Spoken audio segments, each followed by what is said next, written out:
우리가 함께 볼 말씀은 요한복음 4장 43절에서 54절 말씀 같이 보겠습니다. 요한복음 4장 43절에서 54절 말씀,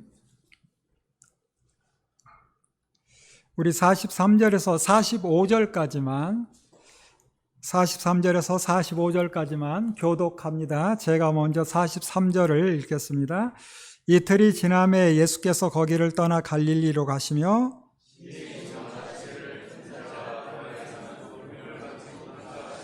같이 읽습니다. 갈릴리에 이르심에 갈리인들이 그를 영접하니 이는 자기들도 명절에 갔다가 예수께서 명절 중 예루살렘에서 하신 모든 일을 보았음이더라. 아멘. 기도합니다. 하나님, 함께 주의 말씀 봅니다. 기록된 말씀을 통하여 주님 하신 일, 주님 하신 말씀 우리 마음에 잘 새기게 하시고 주의 말씀을 따라 살아가는 우리 모두 되게 하옵소서.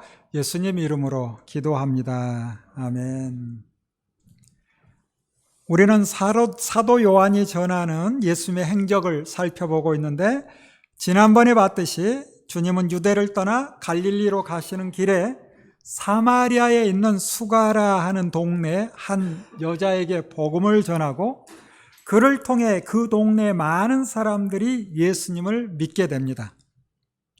그들은 예수님의 말씀을 더 듣고 싶어 머물기를 원하자 예수님께서 이틀을 사마리아 지역에 머물며 말씀을 전할 때 주님의 말씀을 듣고서 믿는 사람이 더욱 많아졌다 기록합니다. 뿐만 아니라 예수님의 말씀을 들은 그들은 예수님을 누구라고 고백합니까? 세상의 구주, 구세주. 그들이 예수님을 세상의 구주라고 고백합니다. 그리고 주님은 가려고 했던 갈릴리로 향하는데, 우리 43절, 44절 같이 한번 읽어봅니다. 시작. 이틀이 지남에 예수께서 거기를 떠나 갈릴리로 가시며 친히 증언하시기를 선지자가 고향에서는 높임을 받지 못한다 하시고, 선지자가 고향에서는 높임을 받지 못한다라고 말씀하시죠. 어디를 나와 갈릴리로 가시며 사마리아를 나와 갈릴리로 가시며. 왜 이런 말씀을 하셨을까? 당시 사마리아 지역은 같은 동족 이스라엘 사람들도 이방인 취급했으나 그 지역 사람들은 주님의 말씀을 듣고 주님을 세상을 구원할 주님으로 믿었으나, 고향 갈릴리 지역 사람들, 주님을 믿지 못하는 그 모습, 주님께서 안타까워서 이와 같은 말씀을 하시는 거죠. 갈릴리 사람들, 그들도 유대인 명절을 지키기 위해 예루살렘으로 갔다가 돌아왔습니다. 예수님도 마찬가지 명절을 지키러 예루살렘으로 갔다가 돌아오는 길에 예수님은 사마리아에 들렸죠. 그리고 이틀이나 지난 후 돌아옵니다. 먼저 도착한 갈릴리 사람들은 예수님이 예루살렘에서 했던 일들로 인해 말이 많았을 거예요. 갈릴리 사람 가운데 어떤 사람은 이번에 내가 바빠서 못 가겠어 하고 가지 못하는 사람도 있었을 거예요. 그런데 예루살렘에서 이런 일이 일어났어 라고 말이 많았을 거예요. 어떤 사람들은 속이 시원했을 거예요. 왜? 그 유대인들의, 특별히 예루살렘에 있는 유대인들의 그 콧대 높음을, 뿐만 아니라 그 지역의 종교 지도자들이 성전에서 저지르는 온갖 불법, 속상했는데 예수가 성전을 깨끗하게 했다라고 말했겠죠. 그런 와중에 예수님과 그 일행들이 갈릴리로 돌아오자 반갑게 맞이합니다. 그리고 46절에 보면 물로 포도주를 만들었던 갈릴리 가나에서 두 번째 표적을 행하시는데, 왕의 신하가 자기 아들이 병들어 죽게 되자 가버나움에서 갈릴리 가나까지 오게 되죠. 거리가 얼마쯤 될까요? 한 34km 되는 거리입니다. 보통 성인 남자가 한 8시간 이상, 8시간가량 걸어서 올 수 있는 그런 거리죠. 아들이 죽게 되었으니 예수님에 대한 소문은 들었고 예수님을 만나서 예수님을 모시고 가버나움으로 가면 그리고 내 아들을 고쳐줄 수 있겠다, 이런 믿음을 가지고 왔어요. 그런데 주님이 뭐라고 말씀하시는가? 우리 48절 말씀 같이 한번 읽어볼까요? 48절 시작. 예수께서 이르시되 너희는 표적과 기사를 보지 못하면 도무지 믿지 아니하리라.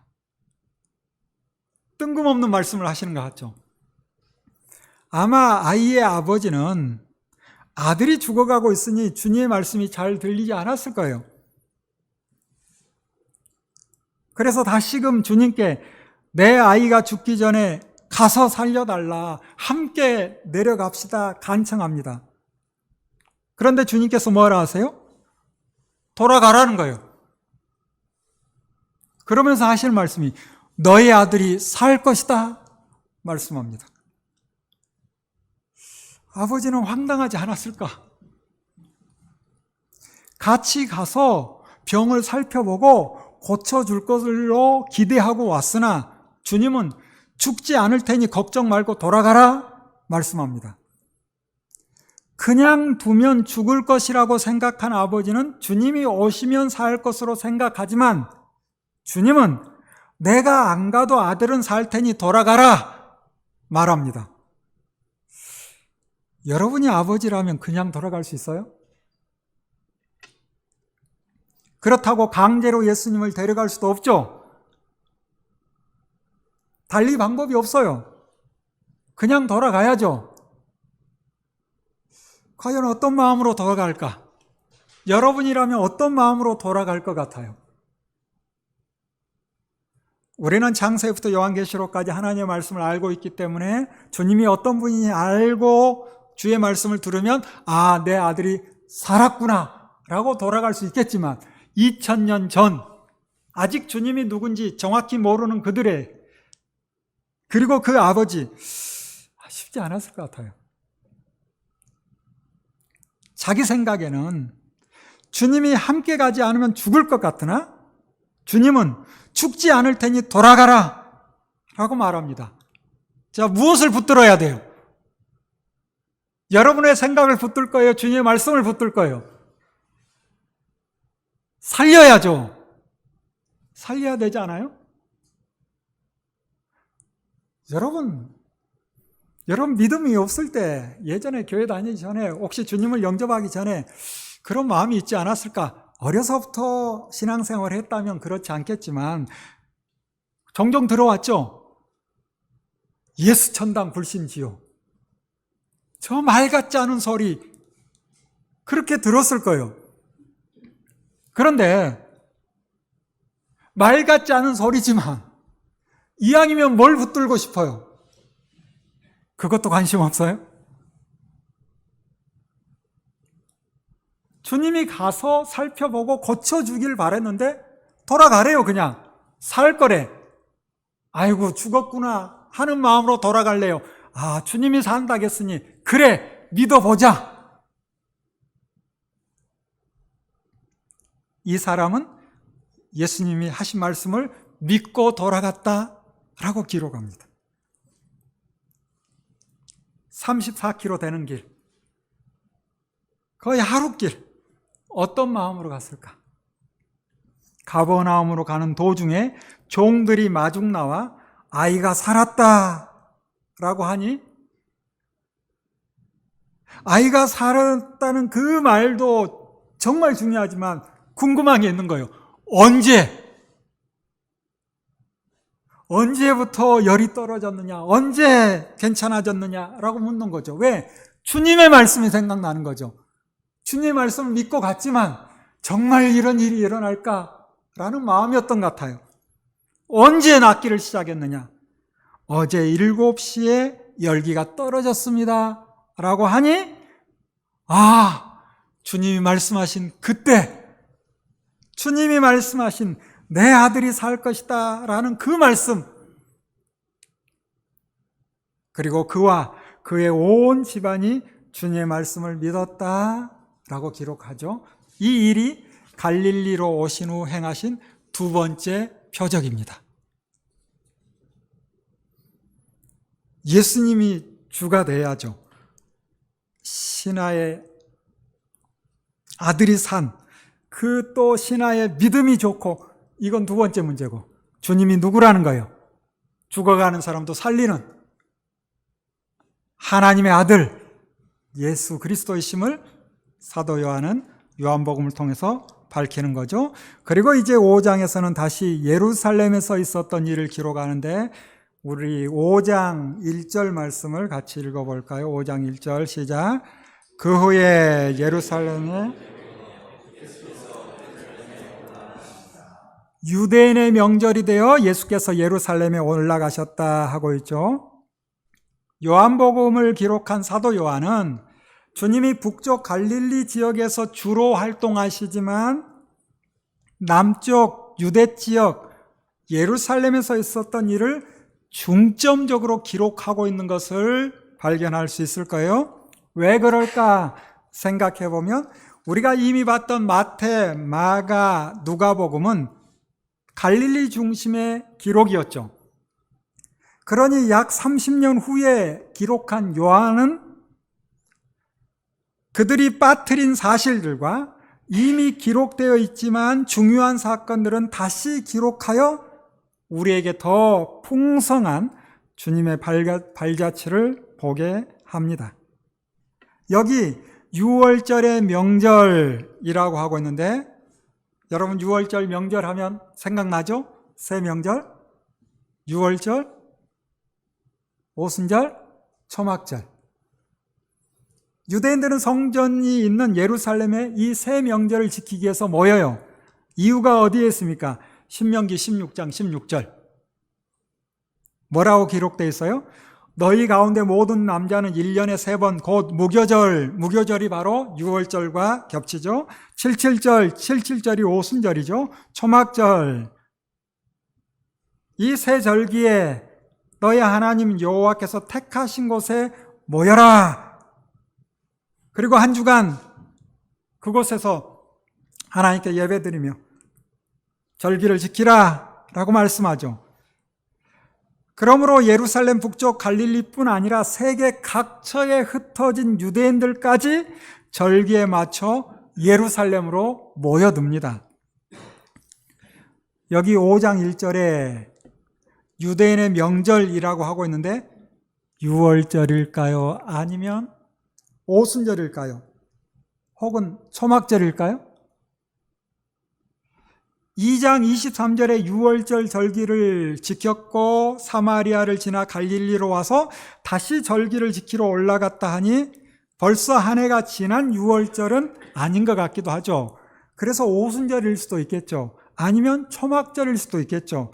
물론 어떤 학자는 여기도 6월절로 보고 예수님께서 총 4번의 6월절을 지켰다라고 주장하기도 합니다.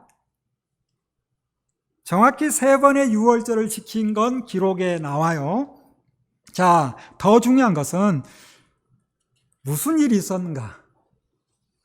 무슨 일이 있었는가를 봐야죠. 이제 2절부터 보면 예루살렘 성을 들어갈 때 여러 출입물이 있는데 주로 제사를 위해 양을 가지고 오는 문, 그 문을 어떤 문이라고 부르면 좋을까요? 양의 문, 양문. 그래서 양이 출입하는, 제사를 위해 양을 가지고 들어오는 문에서 양문이라고 부르는 그런 문이 있습니다. 이 문을 지나면 베데스다라고 부르는 넓고 오목하게 팬 땅에 물이 고여있는 못이 있는데, 당시 사람들은 연못 바닥에서 물이 솟아날 때 먼저 들어가는 사람은 병이 나을 것이다 라고 생각해서 많은 병자들이 이 주변에 모여 있는 거예요. 그리고 물이 동할 때, 물이 움직일 때 먼저 들어가는 거죠. 그런데 거기에 몇 년 된 병자도 있었어요? 38년 된 병자도 있었어요. 그 사람은 그 생각을 했겠죠. 내가 한 발 늦어서 올해도 한 발 늦어서 또 그런 마음을 가졌을지 몰라요. 누구도 이 사람에 대해서 관심이 없어요. 그러나 주님이 그 사람에게 다가가시죠. 그리고 묻습니다. 낫고 싶으냐? 당연한 거 아닙니까? 낳고 싶으냐?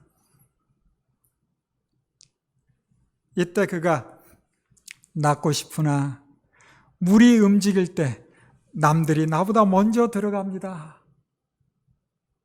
나를 들어서 못에 넣어주는 사람이 아무도 없습니다. 하소연합니다. 이때 주님께서 그래 내가 도와줄게 라고 말하는 것이 아니라 바로 일어나 너의 자리를 들고 걸어가라 말씀합니다. 이 말을 들은 그 사람이 곧 나아서 자리를 들고 걸어가는 거예요. 놀라운 일이 벌어진 거죠. 주님만이 하실 수 있는 일. 38년이나 병으로 인해 고생하던 사람이 하나님의 아들 예수 그리스도로 인해 치료받고 걷게 되었으니 모든 사람들이 우리도 함께 기뻐해야 될 일이죠. 그런데 주변에 있던 유대 사람들이 어떤 말을 하나요? 우리 10절 말씀 읽어볼까요? 10절 시작. 유대인들이 병 나은 사람에게 이르되 안식일인데 내가 자리를 들고 가는 것이 옳지 아니하니라. 예수님이 너의 자리를 들고 걸어가라 하셨는데 그날이 무슨 날이었대요? 안식일이었다라고 기록하고 있죠. 그러다 보니 유대 사람들은 종교 지도자들의 가르침을 따라 안식일에는 쉬어야 한다라는 생각에 환자가 누웠던 자리를 들고 가는 것, 이 자리를 든 것이 일하는 것이다 라고 생각하며 딴지를 거는 거예요. 야, 참 매정하죠. 참 매정한 사람들이죠. 안식일이 쉬어야 되는 건 맞아요. 예수님께서 하나님께서 말씀하셨죠. 하나님께서 안식일을 기억하여 거룩히 지키고 심지어 가축까지 쉬게 하라라고 했잖아요. 그러다 보니 하나님의 말씀을 연구하는 특별히 종교 지도자들은 이 쉰다는 것이 어느 정도 하는 것이 쉬는 것인가 이 구체적인 조항들을 만들어내잖아요. 그래서 무화과 열매 몇 개 이상의 무게를 드는 것은 일하는 것이다. 이런 것까지 만들어내잖아요. 그러다 보니 사람들이 볼 때 그 자리를 들고 가는 것을 보니 무게가 좀 있어 보이는 거예요. 그래서 너 안식일에 일하고 있다니 라고 말하는 거예요. 참 황당하죠.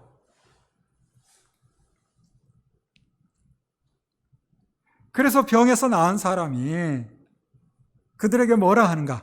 나를 낫게 해주신 분이 나더러 너의 자리를 가지고 걸어가라 라고 해서 그 사람 말을 듣고 내가 생각 없이 내가 자리를 가지고 걸어가고 있었다 라고 이야기를 하는 거예요.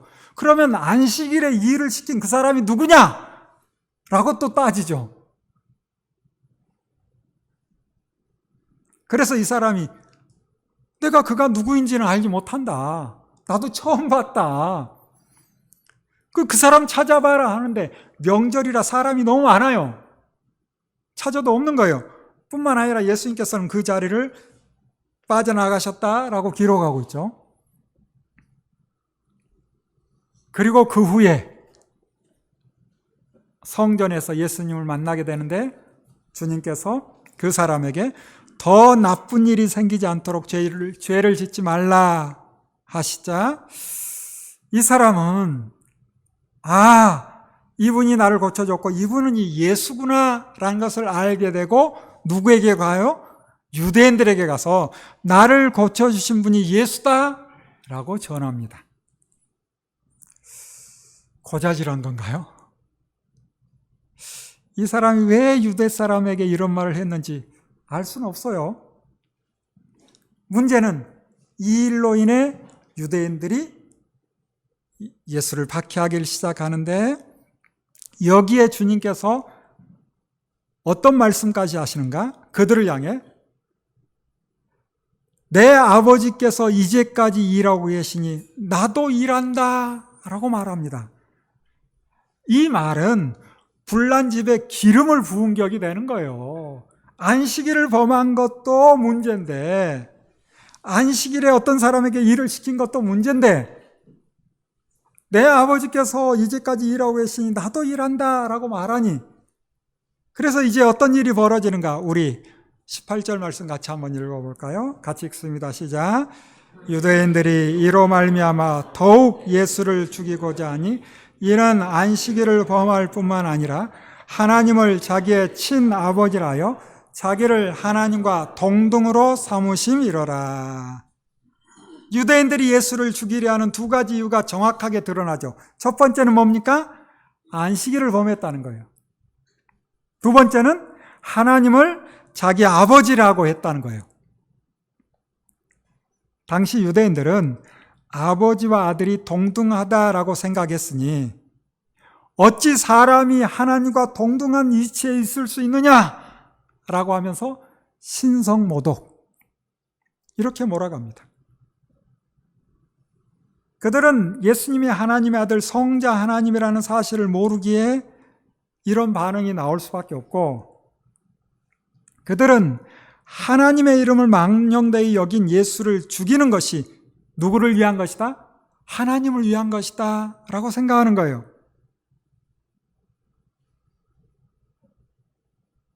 선무당이 사람 잡는다고 미숙한 신앙인이 하나님을 위한다는 명분으로 하나님을 대적하는데, 이런 일이 2000년 전 그때만 있는 일일까요?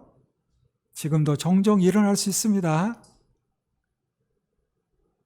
우리가 생각하는 게 다 옳아요? 우리가 성경을 좀 안다 한들 정말 하나님의 뜻을 완벽하게 이해했나요?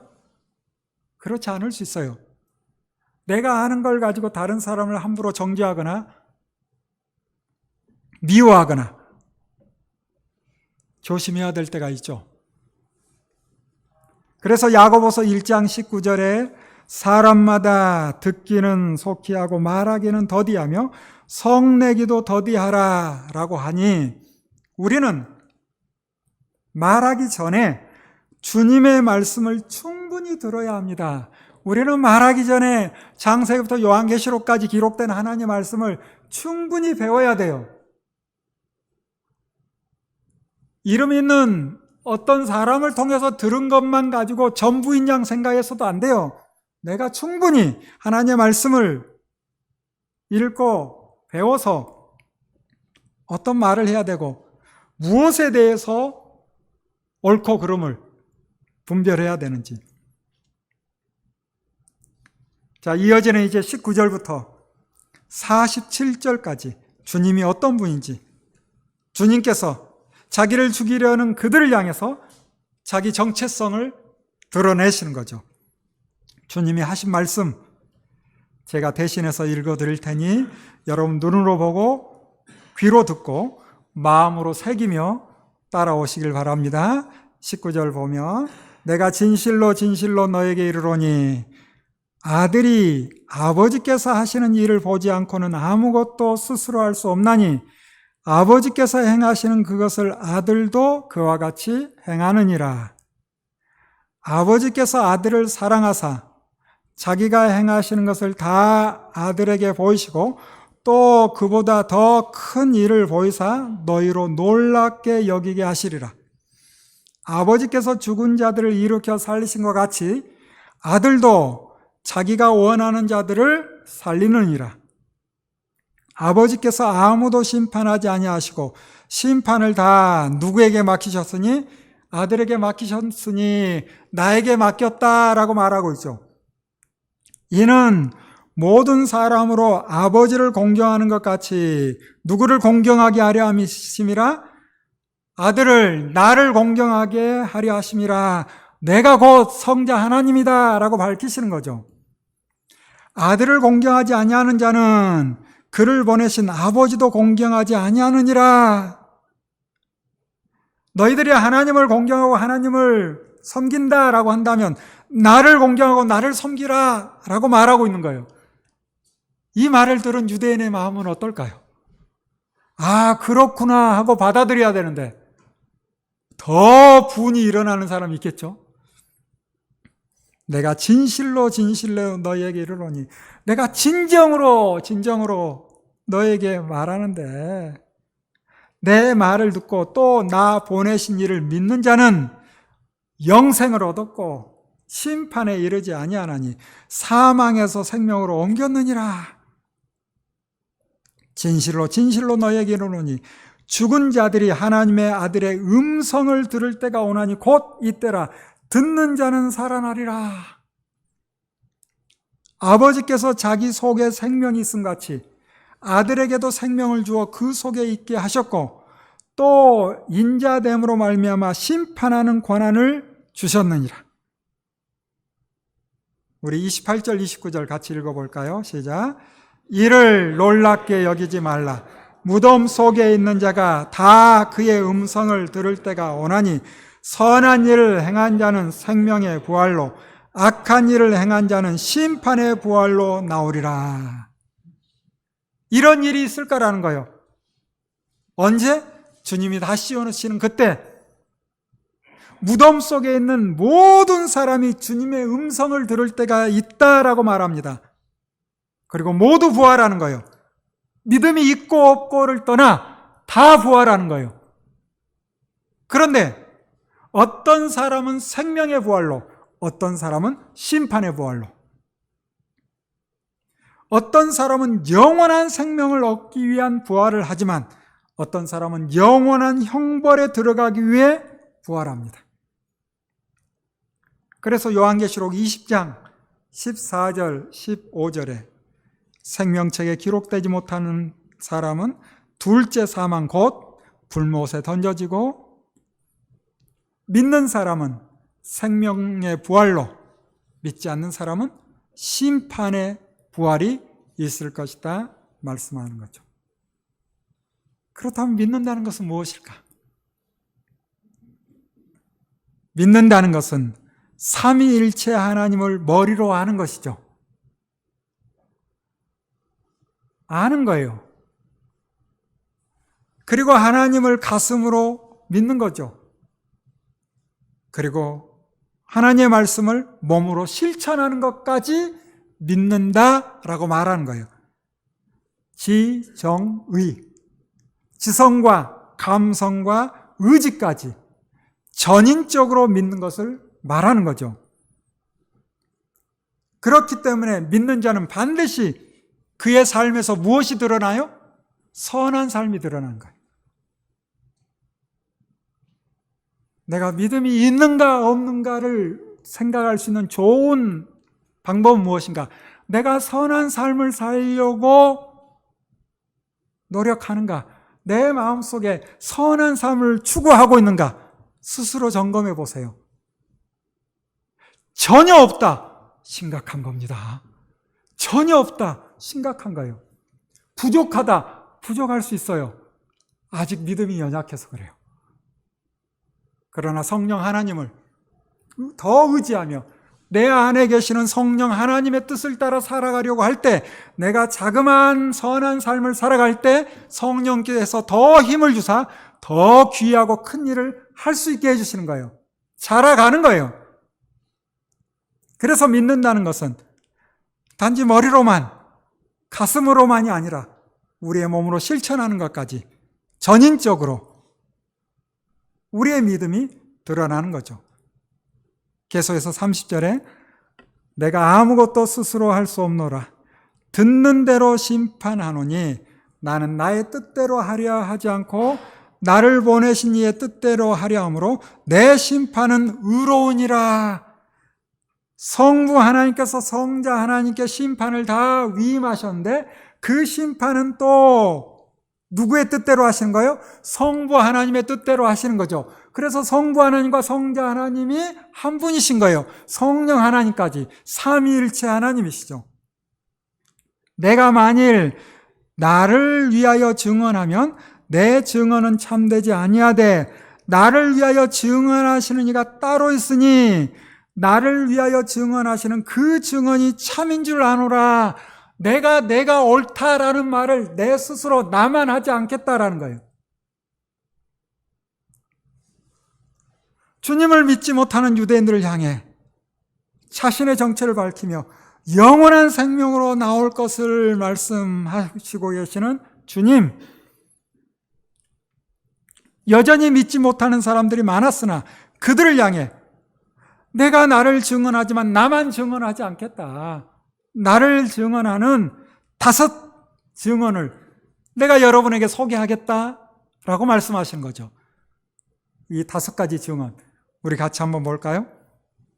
이제 33절부터 너희가 요한에게 사람을 보냈을 때 그는 이 진리를 증언하였다 라고 말씀합니다. 첫 번째 증언이 누구예요? 요한이죠. 요한. 그래서 세례 요한이 광야에서 오신 메시아를 깨닫게 되었고 그분이 세상 죄를 지고 가는 어린 양이라고 선포했죠.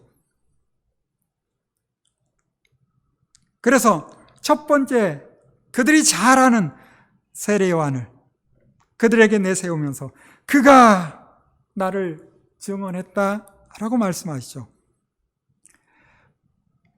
주님이 사람의 증언을 꼭 세울 필요가 있는가?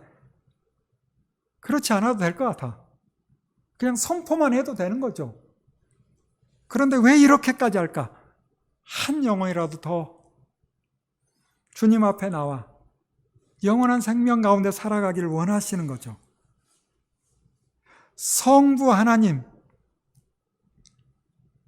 기록하지 않아도 당연히 태초의 인간부터 말로 전해지는 걸 가지고 모든 사람이 다 만드신 하나님을 알아야 되는 게 당연한 건데 죄로 말미암아 그렇게 되지 못함으로 하나님께서는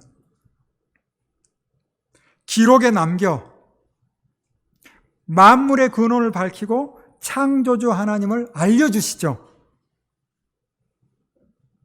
성부 하나님, 성자 하나님, 사람의 증언이 필요한 것은 아니지만 기록을 통해 또 많은 사람들의 증언을 통해 한 사람이라도 더 진리 안으로 들어오게 하시려는 하나님의 사랑이 담겨 있는 겁니다. 여기 요한의 증언을 넘어 주님이 스스로 자신을 밝히시는데 36절, 우리 36절 같이 한번 읽어볼까요? 같이 읽습니다. 시작. 내게는 요한의 증거보다 더 증거가 있으니 아버지께서 내게 주사 이루게 하시는 역사, 곧 내가 하는 그 역사가 아버지께서 나를 보내신 것을 나를 위하여 증언하는 것이요. 주님께서 내가 하는 일을 통해 내가 누군지 알라는 거예요. 주님이 하시는 그 일, 성전을 깨끗하게 하시고 물을 포도주로 만들고 죽어가는 아들을 살리고 38년 된 병자를 낫게 하시는 그 일, 그 일을 통해 내가 하나님 아버지의 보냄을 받았다라는 것을 알아야 되지 않느냐.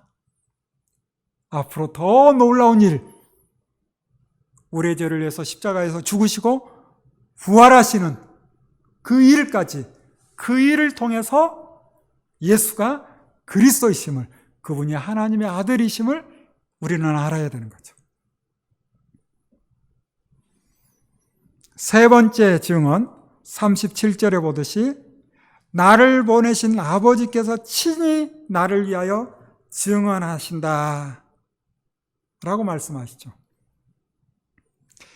하나님 아버지께서 증언하시는데 그들은 보내신 분을 믿지 않기에 하나님의 음성을 듣거나 하나님의 모습을 본 일이 없고 하나님의 말씀이 머물러 있지 않다라고 말씀합니다. 그리고 네 번째 증언은 성경이 주님을 증언하는데 우리 39절 말씀 같이 읽어볼까요? 39절 시작. 너희가 성경에서 영생을 얻는 줄 생각하고 성경을 연구하거니와 이 성경이 곧 내게 대하여 증언하는 것이니라. 성경에서 영원한 생명이 있는 것, 그래서 성경을 연구하는데 맞아요. 성경에 영원한 생명이 있어요. 그런데 성경을 통해 누구를 발견해야 되는 거예요? 예수 그리스도를 발견해야 되는 거죠. 당시 유대인들은 성경은 봤어요. 그런데 영원한 생명이신 예수 그리스도를 읽어내지 못합니다. 참 안타까운 일이죠. 왜 그들이 하나님의 말씀, 성경을 연구하면서도 오신 하나님, 성자 하나님을 믿지 못할까? 그 이유가 42절에 보듯이 주님께서 말씀하시는데, 그들은 누구를 사랑하는 마음이 없어요? 하나님 사랑하는 마음이 없어요. 그들은 사랑한다라고 말은 해요. 여러분, 사랑한다고 말하면 다 믿어줄 거예요? 여러분에게 사랑 고백하는 사람이 있으면 다 믿어줄 겁니까? 아니죠. 무엇을 통해 알아요? 말과 행동을 통해 아는 거죠. 말만 통해서는 받아들일 수 없는 거예요. 그들은 말은 하나님은 사랑한다고 말해요. 그러나 그들의 삶을 보면 하나님 사랑하는 게 아니에요. 하나님을 이용해서 자기의 특권을 누리고 싶은 거예요. 그래서 주님께서 너희들 말로는 하나님을 사랑한다 말할지 모르나 너희의 마음을 들여다보면 하나님을 사랑하는 마음이 없는 것이다. 하나님을 사랑한다면 하나님의 아들 예수 그리스도를 영접할 수 있는데, 그들이 하나님의 아들 예수 그리스도를 믿지 못한 것은 하나님을 사랑하는 마음이 없는 것이죠. 그들이 여호와 하나님을 섬기는 것은 허울 뿐이요, 하나님의 이름을 통해 자기들끼리 영광을 주고받는 거예요. 하나님의 이름을 통해 자기들끼리 영광을 주고받는 것은 무엇인가? 결국 그들이 신봉하는 율법, 그 율법에 하나님의 마음이 담겨 있으나 하나님의 마음을 알지 않고 그 율법의 정신은 무시하고 자신들의 지위와 특권을 누리기만 하는 거예요. 그러니 자기들끼리 영광을 주고받을 뿐이죠.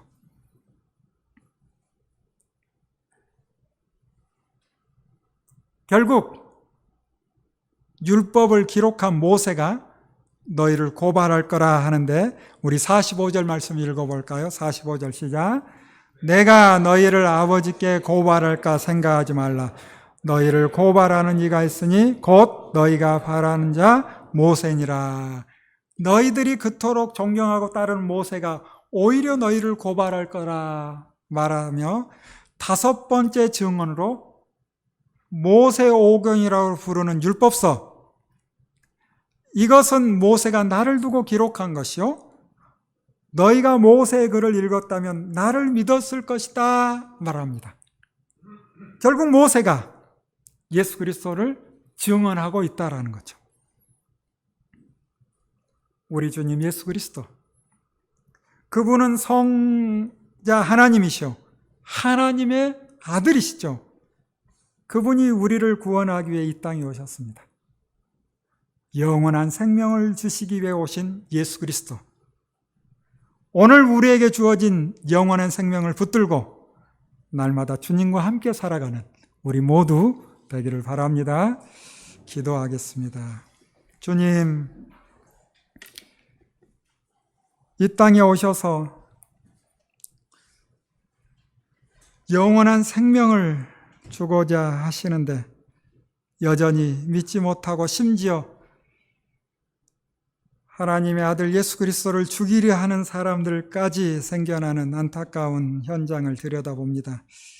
우리는 어떠한 마음으로 주님 앞에 나오는지, 우리는 어떠한 마음으로 주님을 섬기는지 우리 자신을 보게 하시고 날마다 주님 앞으로 한 걸음 한 걸음 더 나아가 주님이 기뻐하시는, 주님이 원하시는 그 분량에까지 이르는 우리 모두 되게 하옵소서.